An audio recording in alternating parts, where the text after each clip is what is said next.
I'm Bethany. And I'm Lauryn. Welcome to the Healing Collective podcast, where we explore the paradox of healing at the individual and the collective level. Join us as we invite guests to share their personal paths to freedom. Hi, Lauryn. You look so pretty.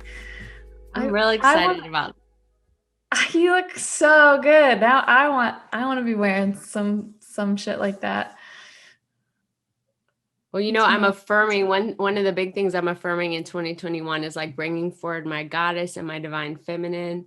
And I was already thinking like a cheetah vibe, because cheetah, like, kind of, there's like a fierce, sexy something that connects with cheetah to me. Mm-hmm. And my sister bought this dress for New Year's and she is not able to fit it right now. So she was like, you can wear this for New Year's. And I was like, I think I'm going to wear it for the podcast. And I anointed myself with oils and I'm wearing my jewels. And like, it's all like an affirmation of the parts of me that I want to bring forward for really not just 2021, but the next 20 years. Yeah. Just the next 20 years? Or that's just an intentional time period? Like, I can just feel that there's like, I saw in my astrologist reading with Drew, they said that I'm having like a transition in a pattern of mine in relationships that started when I was 7 years old. Mm. So really that would be like a 30-year cycle almost that's ending. And so I guess it would be maybe another 30-year cycle, I could say, but I can just feel like that I'm kind of like beginning a whole nother lifetime. Mm-hmm. In a way. That's one thing I really like about astrology is that, I mean, we all get reactive. We all have like stuff happening and drama happens and we're moving through these big cycles. Like we're aware of cycles that are happening for us. And for like some reason when like Drew did an astrology reading for me and he was like, did anything interesting happen? He's like, somehow it came up like April 19th, 2019. I was like, the first time that I ever met my buddy, my co-pilot, my friend. And then like he said a couple other dates and I was like, those like, and he's like, oh, you're in a Uranus transit. It's a 7-year transit. You're 2 years in. The first 2 years are the hardest. And I was like, it was just like, oh my God, like it felt like a validation of, yeah, I'm in a cycle. I'm in a certain cycle of learning. Certain stuff's happening. I'm dealing with certain energies and I'm learning how to be with those energies. It made it less of a big deal. That's what I like about astrology. It sort of creates another potential pathway to like flow with the universe. Just have some stories that we talked about stories the other day. Just have some stories that make sense and keep them if we like them, to be like, okay, yeah, this April's gonna get real weird. And then you just get to kind of know that that's coming. My nervous system likes to know what's going to happen and have a sense of it and to slowly orient towards stuff like that. So I like it that way. I think all of our nervous systems, I've been thinking like that. I think that's why the weather and like even the cycles of moons and the cycle of suns, like of the sun rising and setting, I think nature and the organization of the universe understands that part of our biology and creates some consistent things to support us in preparing. I DM'd Chani Nichols this morning. I just had this overwhelming feeling of like love and appreciation for her and how she's like has this new app and it just creates so much agency around understanding astrology and understanding that the universe has given us a map to a certain degree. Yeah, we don't get all the points and we have choices that we make within that map, but I was like, I don't know, that I just want you to know that I see how important the work you're doing is and what it's bringing to people like me. And like, I know you're still trying to decide if you want a new last name. So I didn't even know if I should acknowledge your last name or just say Bethany. Well, here's the thing that happened with last names. And that's a good way to get to know me. So I am divorced. Actually, I'm still not actually divorced. It's taking so long. But I think it's got to be explained by some kind of transit, Saturn. But yeah, I never really identified with my last name. growing up, like my birth name, which is Glazer. And it's like a German name. And I do have some German in me, but mostly I'm Irish. For anyone that's watching on YouTube, there's not like a real question about whether or not Ireland is in my genealogy. But all my cousins were like Flannery, McDonough, like Clancy, like Irish, like, and everyone took Irish step dancing, and like there was all this like pride about being Irish. Like seriously, at our family parties, like we'd be getting together for like holiday party, and there'd be like a troop of cousins, a whole clump of cousins, like doing Irish step dancing, and like it was a huge part of my culture growing up. And so I felt left out somehow about not having this Irish last name. And so then when I got married, it wasn't so much about like, oh, I want to take his name. I was just like, I don't really like my current name, so I'll take yours, because it's just kind of vanilla, Davis. Like I didn't have any aversions to it. So I was like, okay. And then now that we're getting divorced, I have to make a decision about if I'm gonna go back to Glazer or keep Davis. And I just had the thought, well, what if I take a new name? And my real block is that there's not like a single last name that has felt like that's it. And in the absence of that, I think for now I'm gonna stick with Davis because it matches my kids, and yeah. But I'm a little mixed about it. Mm. Well, what's funny is I remember what's coming up too is like in my identity, when I moved to Chicago was the first time I met people who were identified as white, you know, but also knew they were like Italian or Irish or English, because I grew up in the South. I think must have been like many generations, you know, since my family came. And I'm like, they would ask me like, are you Polish? And I'm like, I don't know what I am. And then Talon, who, you know, my son identifies as, his dad is African-American, and obviously his mom is white. So he called me the other day and he's like, what kind of white are we? That's so funny. And I was like, what do you mean? And he's like, you know, like Polish, Irish. And I had to get into this whole thing again, like, well, I'm not exactly sure, but I think this, or so it's always very cool to me when there's this awareness of an identity, you know, Oh my to a God, certain yeah. extent. We all had like But what gold clatter rings, and like we all would get together for St. Patrick's Day. Like my whole Irish I Catholic. only understand that because of Chicago, because I learned in Chicago there's this vibrant Irish community. St. Patrick's Day is this huge thing. And, you know, I think that's important in this conversation coming into like getting to know you, because there's all these parts of our identity. And in the work that I do in the world, we talk about there's the way that we identify ourselves and the way that other people identify us and the way the world identifies us. And so I really want today's podcast to be about you giving yourself space to identify yourself as you would identify, or even as your soul wants to be identified. Mm-hmm. And such a nice invitation, because that's maybe not the invitation that we get in all areas of life, like with all people. Yeah.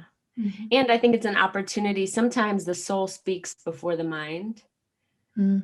So when I ask you the questions today, I just want you to maybe do some like blurting, you know, where you don't think and you just let the first thought pop through. I feel excited, but I feel scared too, but I'm in. Let's see what. So the first question is it's simple but complex. And it's, who is this being that's called Bethany? What would we know about her? This being that's called Bethany is very, very powerful. And specifically, she's very powerful at loving. And she's really, really committed. And those are some of like the defining characteristics of me, I think. And it's shown up in a million different ways in my life, but I'm just getting more and more clear on the word powerful and the word loving. And that resonates over here. And I just experienced, even when you talked about Bethany in like a third person for a minute, this part of your energetic field came forward. That I feel often, but it was first, and kind of like the identity of Bethany was second. I liked that experience over here. So how did the being we call Bethany, what brought her to this moment? So many things. Well, some of the basic just, biography is I grew up in Boston, just north of the city, in a suburb called Melrose. And I'm the oldest of 4 kids. And I had a very traumatizing, non-traumatizing childhood is kind of how I think about it, because, and I think about this all of the time, like as a parent now, and even a parent who decided to end the primary relationship and get out of the marriage. Like, I remember I was just so below the line, worried about doing something to my kids by getting divorced. And I remember Diana Chapman at Conscious Leadership Group was like, they're so lucky that they get to be traumatized by you. And I was just like, what? Like, it took me so long to wrap my head around the fact that, like, all of us, it doesn't really matter how you parent, like how perfectly dialed in you are. Like, every soul, every person who has a personality and a body is going to be experience things as traumatic that happen to them. We're all going to do it. And it's actually part of a full life, because then you learn about the healing process and you learn how you're going to respond when you're reactive, and you learn about patterning. And so I think that I had really good parents, and I had a lot of safety that was created for me, but I didn't really experience a lot of safety. So my experience of things was feeling like I had to grow up pretty fast, feeling like I had to think about adult things young, think about money, like I knew how much money was in my parents' checkbook when I was a kid. And I felt I've always been someone that people told a lot of stuff to about what's happening in their life. And that was true of my parents too, like stuff they probably shouldn't told me maybe. So, yeah, I've always been this very capable person. Or at least that's what I wanted to be, because maybe that's how I was experiencing people signaling stuff to me. And so a big part of my journey has been like, yeah, I kind of know how to be capable, but like, where's the really vulnerable parts? Where's the really needy parts? Where's the parts that don't have it figured out? Where's the really scared parts? Like maybe the parts that I didn't fully inhabit when I was a kid. So the young that weren't adult. Yeah, I've been a little grown up for a long time. And as I've been on sort of my journey around just like being obsessed with consciousness work and all this type of stuff that we do together, my experience is that I've been getting younger and younger in a really nurturing way. And particularly with you, I feel a lot of safety to just be really young and have needs and have outbursts, or be too much, or be, like just young little hurt parts of like feeling really rejected or feeling really scared. And so I've been playing with all that stuff more in the last couple of years. I feel that in this moment. I even feel in this moment, I can feel the little girl me that like wanted to dress up today and with my friend. Like it feels like a 4-year-old, 6-year-old, like I'm gonna play with my friend today. I'm gonna dress up to spend time with her. And, yeah, and I'm thinking about, the name of our podcast is The Healing Collective. I'm thinking about what you shared about trauma and wounds, and to some extent, going back to our astrology conversation, they're imprinted in our path before we even get here. So our parents are just surrogates for this, like learning path that was designed for our soul. So I'm curious how, like, your wounds, we might speak to, right, have informed your healing and what you create in the world. Well, I mean, one of the first times that I got really clear about how scared I was when I was pregnant with my first kid. His name's Finn. And it was overwhelming how terrified I was. I I work in the natural products industry, and I'd been like really like I'm married to a chiropractor at the time, and I really, even though he didn't specifically say like I want you to have a natural childbirth, like I just was like I want to have a natural childbirth. I feel like other people want me to do this. I feel like this is the right way to do this, and I was terrified. And it was just the first time I really got clear on how terrified I was.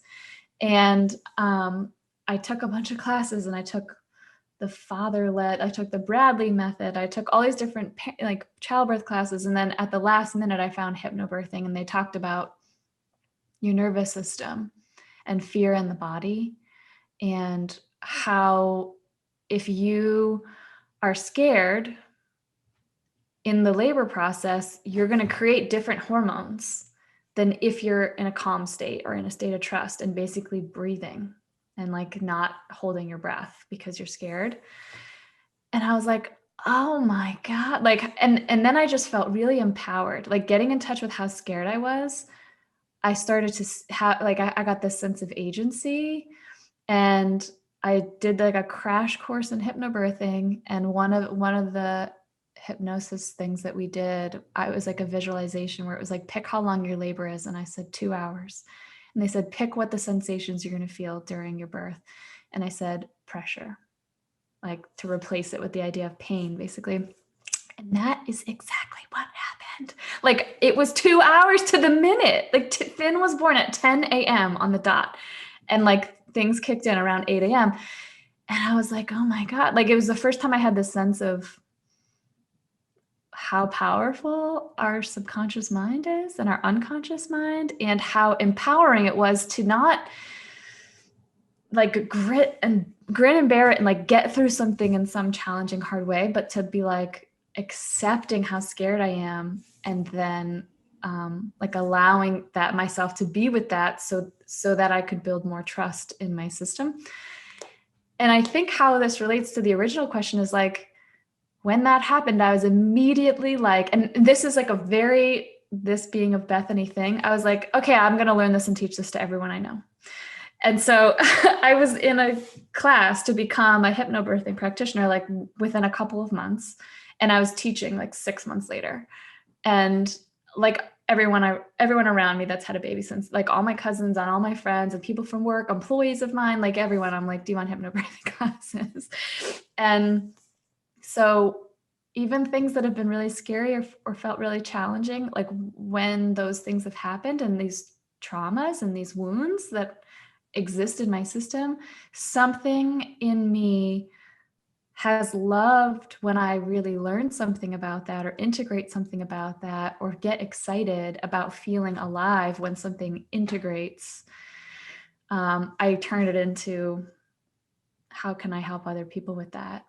And how can I share about that, I guess. And I don't know if it's my 12th house Saturn Libra, but I think I love to, and I have like Mercury in the 11th house and Virgo. And so it's like, I just love to kind of turn things into something that I can share and something that I can teach about and something that I can support people with. And so now all my reactivity, I don't really see as a problem. And my current traumas and my current wounds and the stuff that still hasn't integrated, I don't really hold those as problematic or things that need to change, but I am really excited about what's going to happen for me and the people around me as I continue to have a more holistic experience and I stay with my own experience more and like, integrate and learn more things, I guess. So what I hear, and I think is important to stamp around healing the collective, is like, even in your own community, your own world, you're a fractal of what's happening around you. And when you heal it and you find tools to support yourself, you spread those tools and those healings to the collective that's around you. And so you've seen that happen so many times that now when you start to go through the challenges, you kind of bring a different lens to them, and you trust yourself to create those experiences into ways to serve yourself and serve your collective. Yeah, like it feels deeply, deeply true inside of me now. And even like probably 2 years ago, it still didn't feel that way. Definitely 4 years ago, it didn't feel that way. I was getting glimpses of it, but now it feels so deeply true that that reactivity isn't a problem. It's just another opportunity to learn something, or it's just a little spotlight. Like this is the next thing that wants to heal. This is the next thing that wants to transform or be integrated. So, because I have, and I don't think that that's just something you come to overnight. Well, when I hear it, it's like I believe you and I don't believe you. Mm. So it's like I believe you because, like in your TED talk, when you talk about your experience with cancer, you know, or this experience, like you're far enough away from it to see the gift that it was. But like we had a coaching call last night and the reactivity and the pain felt very real. And I think that's like a paradox. Like I don't want to create some experience or sound like got it all figured out. yeah, or that when the reactivity is happening or the challenges are occurring, which they never stop, you know, both of us are on the other side of lots of challenges, but stepping into really new ones, that there's a real experience that occurs of discomfort and fear and exploration and vulnerability. So what's that look like in your life right now? What are the places that haven't healed yet? The spaces where you find reactivity, and help us to know you and feel that experience with you. Yeah.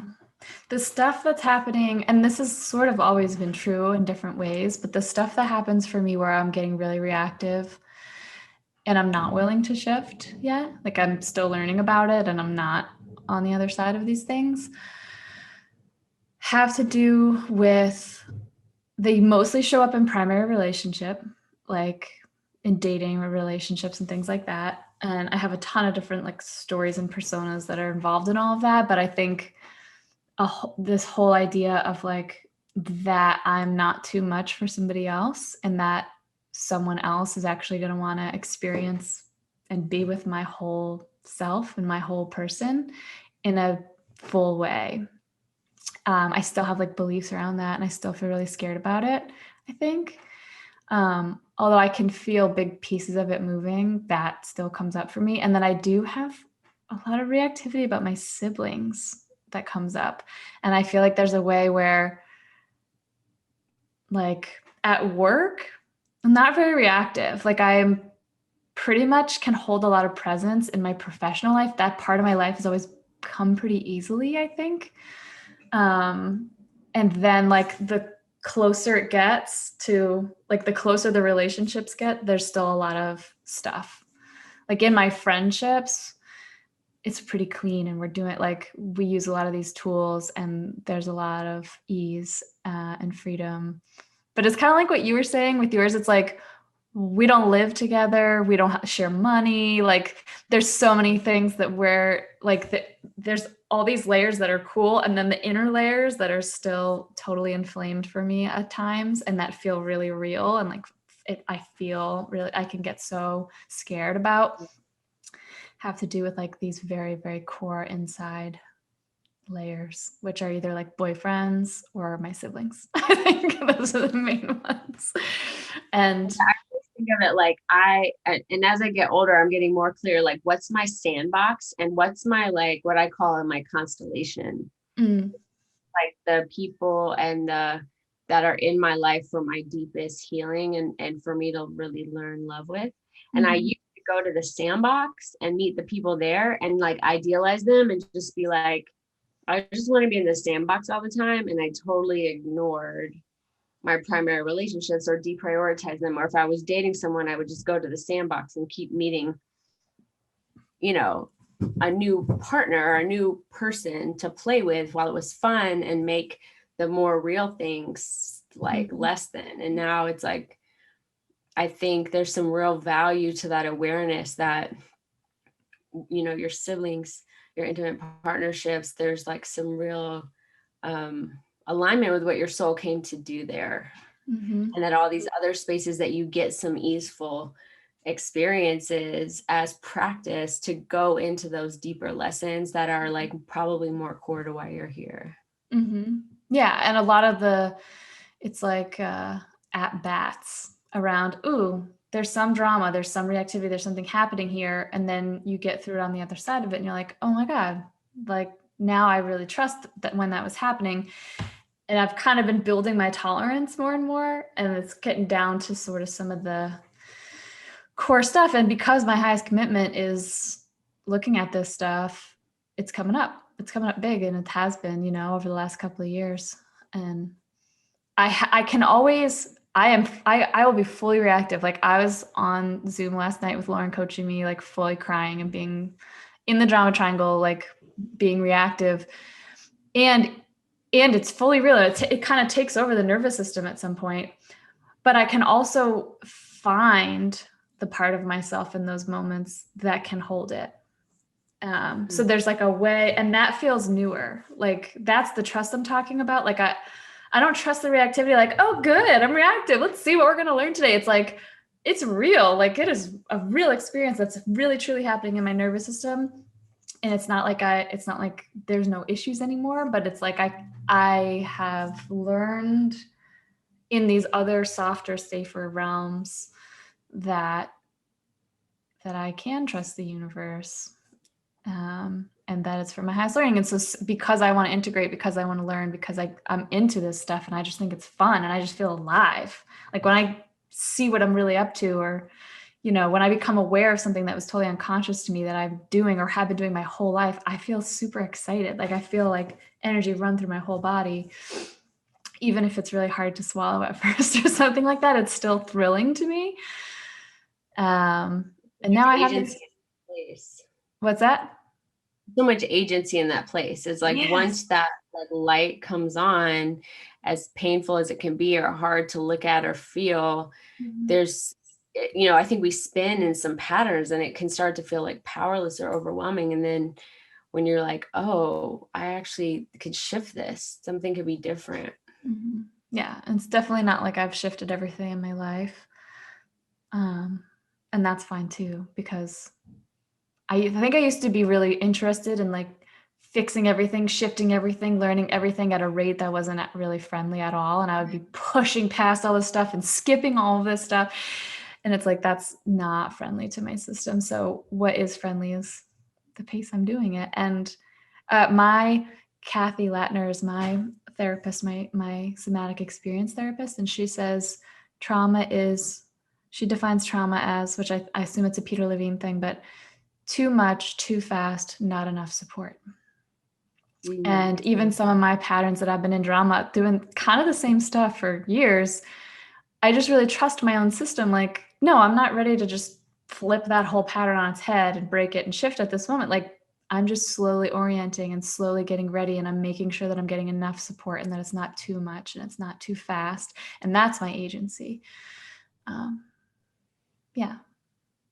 Yeah, I'm really kind of struck by that. And just, so many things, we'll probably say this a million times, like our star charts we were born very close together. And just that fast pace, I think, is the huge characteristic of my journey too. I can feel it somatically in my body, and I can feel in this moment in the last few months, the deep slowing down, the deep need for support for all of the things. I remember Diana, she always brought up, I have this picker that even when I coach other people, I'm like pushing them too fast. And she has said multiple times out loud with me there or to me directly, like, trust their system.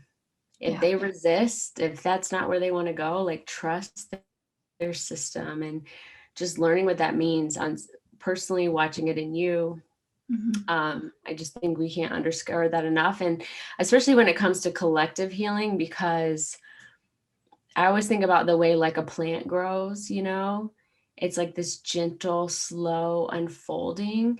And I think that when we talk about life force, the energy of our planet, even collective intelligence to a certain extent, like there's a slow speed, there's a thoughtful speed, and that whatever we've created in our own human walk or like ego consciousness is not matching that speed.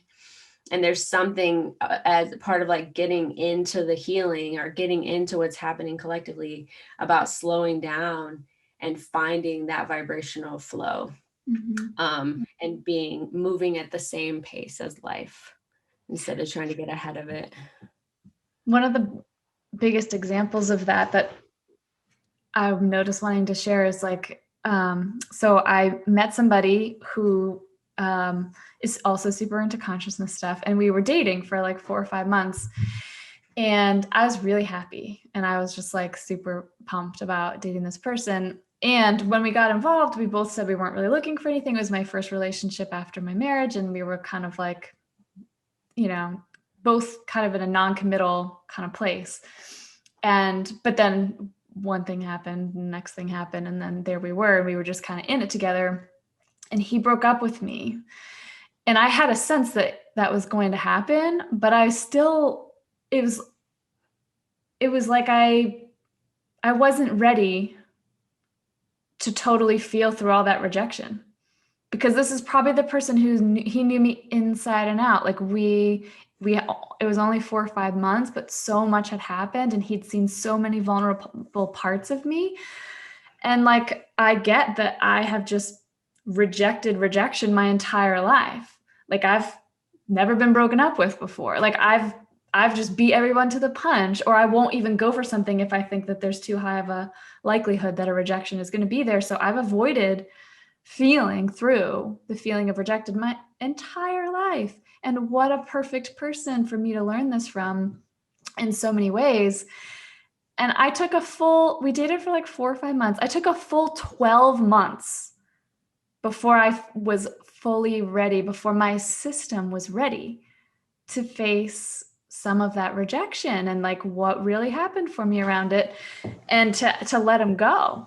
Like, we stayed best friends and we hung out compulsively, and we actually still do now. But there was a period of time where I took sort of a break from hanging out with him, which might have, like, I didn't know if that was going to be a permanent break or not, but it took a year of me getting like weekly somatic experience therapy, coaching, like doing all of this stuff, like all of this stuff. And some people might be like, it took you a fucking year to get over it, blah, blah, blah. I wish you did that a year ago. Wasn't that a hard year? And it's like, no, that's exactly what I needed. I needed a full year to feel like I was ready to trust and step into what you said, step into the unknown of what is my system like without the support of this person? Because he was very, very supportive to me. And am I going to be okay without this person? It just took me that long to be ready to step into that unknown and step out of the known pattern, which was a little funky because we're super, super close and we do all this work together, and there's all these other dynamics because we're not a couple. And so I'm just like, oh yeah, I needed a year. I needed a full year to even start to really face into that. And that's really friendly. And then I'm like, oh, I can trust myself, because there's people all along the way like, what are you doing? Or you're in denial, or this, that. And it's like, I wasn't ready to hear those things. And I trust myself for not being ready to hear those things for that long. Like, they would have these little worms that would be in my brain of these pieces of truth people had given me, but they don't fully land until I was ready to hear them. I also hear I trust my needs, and it's okay to be needy. And, even a year for some people might be short, and I think about that in terms of healing the collective and the messages that we've internalized that I make up move us away from healing, which is like, I shouldn't have any needs, or I should source all the needs myself. Or I can talk myself out of my emotions and my experience, so I don't have one that I don't want to have, is like a huge one. Bypass, basically. So what do you talk to us a little bit more about what you feel like neediness has to do with healing the collective? These are potent questions, because this is what Lauryn and I were coaching on last night. And my story about neediness, and this is coming from a type 8 challenger who, like, our whole deal is like, I'm just going to be really strong and powerful so that, because I actually don't trust that anyone is safe. It's essentially the childhood messaging that we bought into, the belief. There's a lot of ways where we are not aligned to our experience. And one of the ways that happens for me all the time is like, so I had this idea that I was going to spend time with my friends on Christmas. Mostly my one friend that my co-pilot, we'll call him co-pilot, but that I do all this work with. And I hadn't really said it. It was sort of assumed based on like how much we hang out that maybe he would hang out with me on Christmas. And then when I brought it up, it was only like a week out, and he's like, "Oh, I'm working." And then I was going to go do this other thing. And I was like, "What?" And I felt so upset. And I was like, we've been hanging out and doing what we do for almost a couple years now. And there's so many voices in my head in that moment who are like, be cool. Don't freak out. Don't put any pressure on him. Hey, listen, chill out. You don't need to have people around you on Christmas. Like a million voices start coming in of like all the ways where that's not an okay thing to like really, really want to be with my best friend on Christmas. And I could like a big transition for me has been how much of my life those voices come in and I just listen to them and I just start trying to change my experience to match how I think it's going to be the easiest for myself and other people.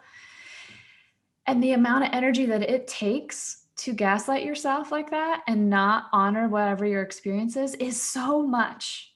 It takes so much energy. And I get why I did that for most of my life, because I was pretty good at pretending I was cool about stuff, or like, being chill or being nice or being conscious or being whatever, all these things that I think are better than whatever my actual experience is.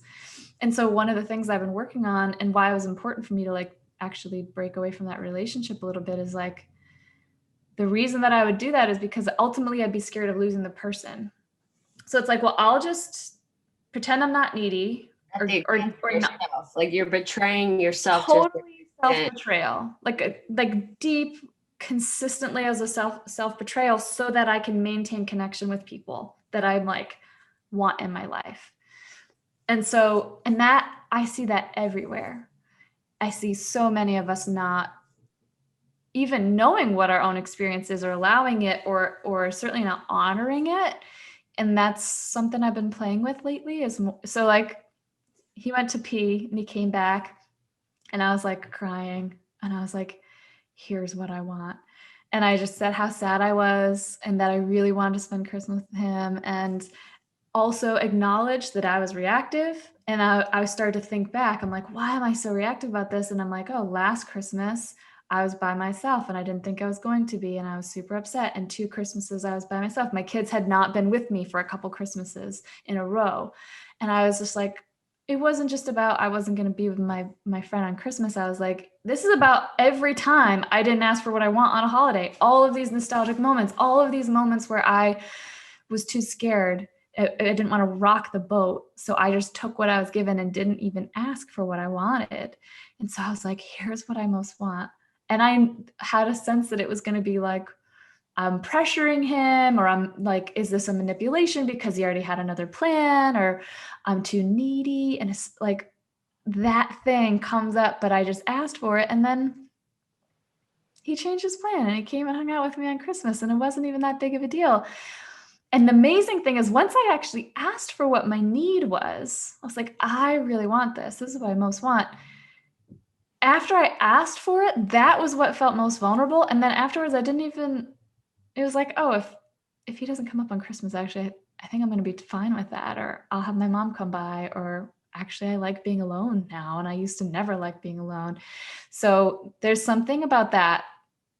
How do you actually honor what your experience is while you're still taking responsibility for your reactivity and stuff, and that you are, like what you're bringing to it. Like, it wasn't just about Christmas scheduling. It was about thousands of experiences I had where I didn't honor myself, and I sort of like, tuned out of my own experience or denied my experience. So taking responsibility for that, not putting that all on a person or one moment or one holiday or something like that, but saying, this is what's happening for me right now, and being real about it and being vulnerable enough to say what that is. I'm learning a lot about that right now. And I think that there's certain needs I'm tuned into that I'm like, okay, I'm going to start saying my needs about stuff. And there's drama all over the place with me doing that. And there's other needs that I still am not even in touch with. There's still a lot of things that I like, that I'm still kind of blind to or in denial of. What a radical idea that trusting your own needs, not even if they feel like they're on a scale of good or bad, like trusting that I want to eat chocolate cake or something instead of like judging that, trusting your own needs, and honoring and matching the experience in the present moment could be such an important tool for healing individually and healing the collective. Like that's a pretty radical idea from what culture kind of, I think the messages that we get, and how much of our lives we spend not trusting that and trusting these other things that we're told, and then create a lot of misalignment for ourselves that then we spend a lot of time cleaning up. And what could a world look like where we were creating family systems and children who deeply trusted themselves and matched their experience? Just to play with that idea, like what world could that create? I know it's one of the main ways that I find myself both being really messy and doing that thing where I try to turn all the cool stuff I'm learning into something good is with my kids. Because my kids are at the age where they have really vulnerable needs that they're still expressing, and they haven't been sort of like, society hasn't sort of like trained them out of it yet. And I'm reactive to their needs sometimes. And so it's like, I really ate it the other night. I really went to them and I was like, I'm sorry. Like, it was maybe a day or so after Christmas, and they were like, it was freezing. It was like 20 something degrees. And we went to the playground for like an hour, but it wasn't enough. They're little boys, they're 5 and 8, and they need a ton of activity and energy and stuff like that to get out. They're like just fighting. Like they're just fighting with each other. I'll be downstairs and I hear a scream. It sounds like a banshee. Like it sounds like someone's getting murdered. And I went upstairs and it was like, Parker had like splashed some bubbles in Finn's eyes. It sounded like someone was going to die. And I'm like, what are you doing? Why are you screaming like that? I'm yelling at them, and like, I went downstairs afterwards and I was like, like I snapped and yelled at them so many times in one day. And it's actually funny because I totally X out anger and I don't even express a lot of anger, but except for with them. And I took them aside and I said, listen, you boys, I want you to know that I was yelling at you with blame, anger. I was pointing my anger at you. I wasn't just feeling my anger or my boundary. I was pointing it at you, and you guys don't deserve that. You do not deserve for people to be throwing anger at you and blaming you. And I was like, I know I keep doing it. I'm really trying to work on it. And I'm really sorry that I did that. And I just tried to offer some repair for basically snapping at them like 6 times that day. And they both immediately started to cry. And it's like, yeah, their needs, like they just want their own experience validated. Like something's happening and so it gets kind of loud. Or I mean, they rarely like truly hit each other. They fight and argue or maybe wrestle, but usually it's not like a true safety issue.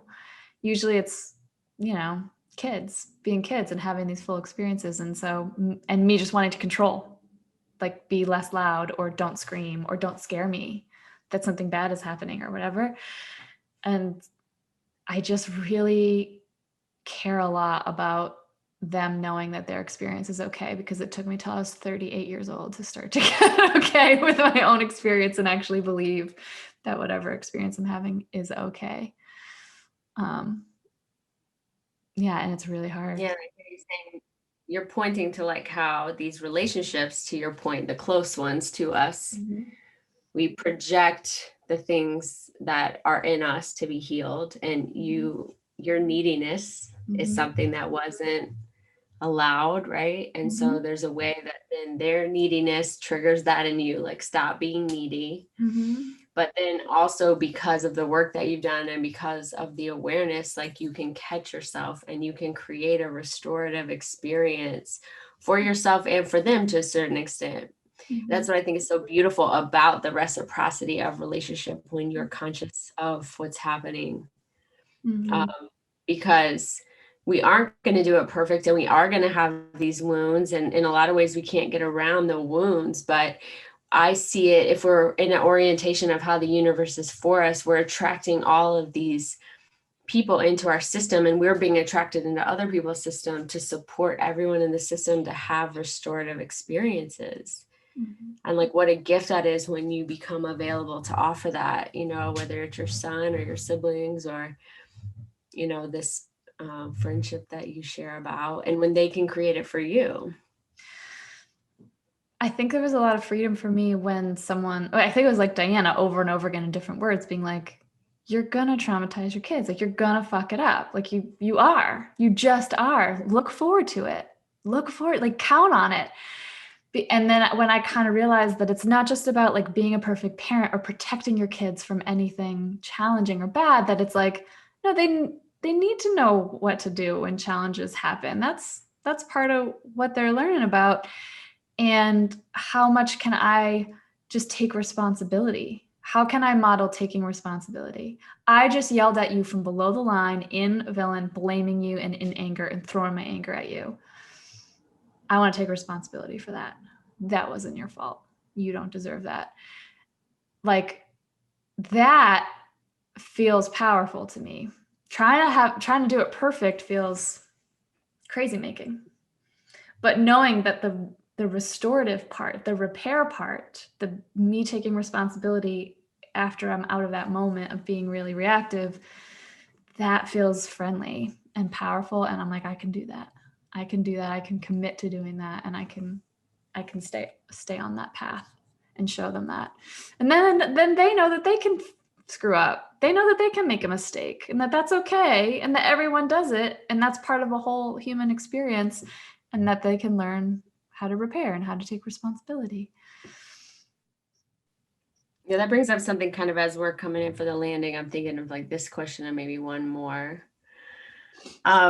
So, you know, in our conversations, we use a lot of jargon. In this conversation, and you've used a lot of jargon words like below the line, triangle, villain, even to a certain extent, taking responsibility because you mean that in a certain way. And so just for listeners, we both have been trained in this coaching modality called the Conscious Leadership Group. And this language is a huge gift, an empowering tool, right? That's guided our practice. But I just wonder for the next question, if we just took all that jargon away, right? What has it been in service of? Like, what is like when you're speaking to get in the triangle and going below the line and you're doing that, like ultimately, what are the deepest commitments of the way that you live your life, your deepest values and commitments? And words that like our listeners could, you know, relate to? Connection. Being connected to myself and other people. That's one of my highest values. And if I look at my life, I can just see evidence of that all over the place.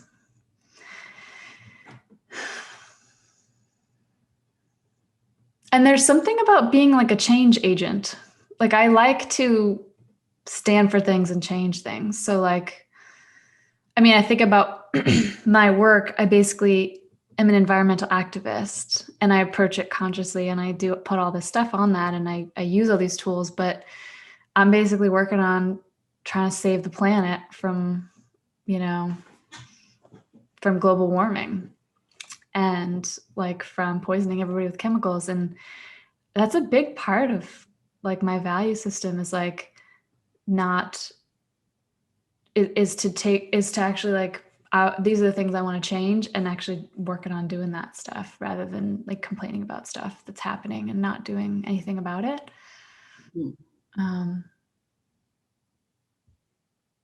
Those are the two things that come to mind. Most of what I do all day is like thinking about the connections I have in my life and nurturing them, whether it's my kids or my friends or my clients or whatever. Does that land for you?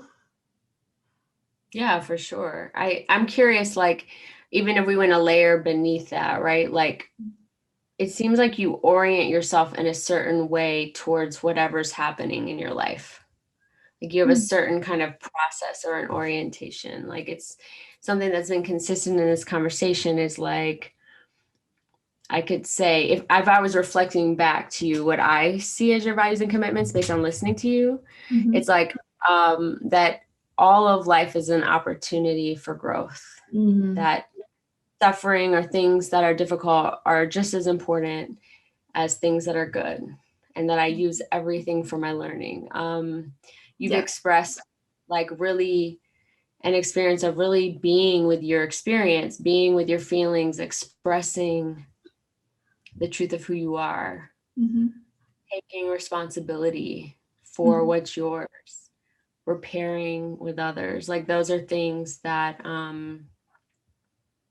you know, like, yeah, if I was tracking, like, okay, when you talked about hypnobirthing, when you talked about this situation at Christmas, when you talk about every situation, right? Like those are the orientations that I experience you in our friendship, but also in this podcast, like expressing, like I have an orientation towards growth, learning, expansion of my awareness, and I approach everything that happens to me through that lens. Yeah. Those are my commitments and like my orientation. And part of it is kind of what we touched on before, which is just, I don't think that always was. I think a lot of what I was doing similar stuff and it looked a similar way my whole life in different jobs and in relationships, but it was just to avoid pain. So I was doing the same stuff, but kind of to like avoid pain or loss or avoid rejection or avoid, yeah. And so it's all my same toolkit. Like I'm still me, but I think I have a little more trust in the process because I have a little more experience now. So now I really do believe that everything is an opportunity for growth. And I know that it doesn't always feel that way when I'm in it. And I know that about myself too. But I'm a lot less scared of feeling into stuff, although it's still there and I still get pretty scared sometimes. Like last night. Because I'm human and I'm not. Okay, last question as we close. And if you're willing, I would love for you to answer this with your eyes closed. Okay. And really connecting to your heart. So why I'm asking, you know, the being that is called Bethany has called forward an opportunity to create a podcast called The Healing Collective. And I want to know from the truest parts of who you are, what that calling's about and why we're creating a podcast and why she's creating a podcast. I could feel so many thoughts happening and so many personas activated with that question. But if you just blurted. Yeah, I want to be known. I want to be seen and known. And I want to feel connected to even more people. And yeah, I want to hold that field for others too. I want to know people. So I'm excited to have guests on. I'm excited to do this with you. Yeah, I just want to be known. And why the Healing Collective? Why that topic? Like, of all the things that I've been learning about and all the different jobs I've had, like I'm a consciousness coach, like I'm interested in this. And of all the things, like when I look back at my life, at all the moments that were the most brilliant and like the most shiny and like that mean the most to me and fill me up with I have the most feeling of just like, I feel alive. For me, it's moments of deep healing, of what I would call deep healing. And so I just think it's thrilling and like kind and nurturing to focus on these things and talk about these things and make an invitation and help people see what's possible through the eyes of our guests and through our own experiences. I just think it's thrilling. That's why. I can feel it at your throat. Is there anything else that the being known as Bethany, your soul, anything else that wants to be known here today?